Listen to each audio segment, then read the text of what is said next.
हमने ये सुना है कि इतिहास हमेशा जीते हुए व्यक्ति के पक्ष की ओर से लिखा जाता है, कि अगर सेकंड वर्ल्ड वॉर में ये जीत जाता हिटलर, तो हिटलर की ओर से इतिहास लिखा जाता। काफी हद तक ये बात सही भी है कि जो इतिहास है वो विजेताओं के द्वारा लिखा जाता है। पर आप राजस्थान का जब इतिहास देखेंगे तो आपको लगेगा कि नहीं, हम इतिहास कभी नहीं रहे। जी जी। हम राजस्थान में जेता और कुंपा को जानते हैं, जबकि वो उस युद्ध को हार गए थे। हाँ हाँ हाँ। इतिहास लिखवाने वाला कुछ भी लिखवा सकता है, लेकिन जनता तक जो बातें हैं ना, वो वास्तविकता के बहुत करीब रहती है। जी जी। क्या इतिहास लिखवाने वालों ने उस बात को मिटा दिया? जेठा कुंपा को क्या लोग नहीं भूल नहीं। गए? हम गौरा और बादल को भूल थोड़ी ना सकते हैं। जी।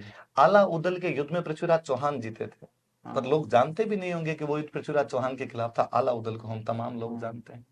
तो ऐसा भी नहीं कि पूरी तरीके से झुका हुआ रहता है। लिखवाने का काम कोई भी कर सकता है। आजकल जो इतिहास लिखा जा रहा है, एक बड़े कवि हुए हैं नाइजीरिया के, जहां तक मुझे याद है, जॉन इचिबे उनका नाम था। वो ये कहते हैं कि जंगल का राजा शेर जब तक अपने इतिहासकार नहीं रखेगा, तब तक शिकारियों का इतिहास महिमा मंडित होगा।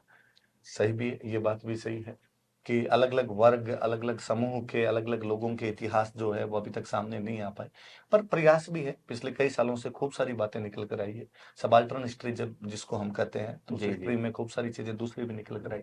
तो अब सारे समूहों का आ रहा है, धीरे धीरे और डेवलपमेंट होगा इसमें। दूसरी जातियों का इतिहास भी अब सामने आ रहा है, जैसे पहले सती जो होती थी, तो केवल एक वर्ग तक सीमित था कि भी राजपूतों में रही है। अब ये पता चल रहा है कि देवासी समाज में भी सतियां हुई है, पुरोहितों में भी हुई है। अरे इतिहास तो पहले से ही था। गांव में जब आप सती माता के मंदिर देखेंगे तो अलग अलग मिल जाएंगे। हम्म। किताबों में कुछ बातें लिख दी गई जिनके आधार पर हम ऐसा पढ़ने और सोचने लग गए थे। बाकी आम आदमी तो पहले ही जानता था कि कौन है और कौन नहीं।